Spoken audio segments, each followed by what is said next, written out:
அழகிய தோளிலாருடை அருமுகவேலென உனை அறிவுடன் ஓது மாதவர் பெருவாழ்வே.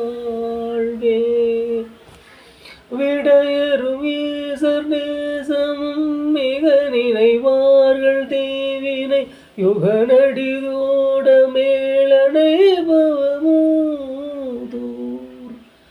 விரை சரிதோகை மாதர்கள் விறகுடனாடு மாதையில் விரல் மயில் மீது மேவிய பெருமாளே.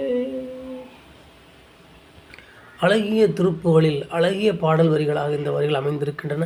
இதன் பொருள் பார்க்கும்போது, அழகிய பன்னிரு தோளை உடைய ஆறுமுக வேலே என்று உன்னை ஞானத்தோடு ஓதுகின்ற முருக பக்தர்கள் பெரிய வாழ்வை, உயர்ந்த வாழ்வை பெறுவார்கள் என்று சொல்கின்றார்.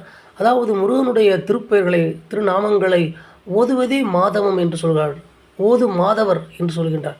முருகனுடைய பெயரை யார் ஒருவர் உண்மையான பக்தியோடும் ஸ்ரத்தையோடும் உண்மையான அறிவுடனும் ஓதுகின்றார்களோ அவர்கள் பெருவாழ்வை நிச்சயம் அடைவார்கள் என்று கூறும் விதமாக இந்த பாடல் அமைந்திருக்கின்றது. முருகனுடைய திருப்பெயருக்கு இருக்கக்கூடிய மகத்துவத்தை சொல்லும் விதமாக அமைந்திருக்கின்றது. அடுத்து முருகப்பெருமானின் தந்தையாக இருக்கின்ற சிவபெருமானின் பெருமையை சொல்லும் விதமாக அடுத்த வரிகள் அமைந்திருக்கின்றன.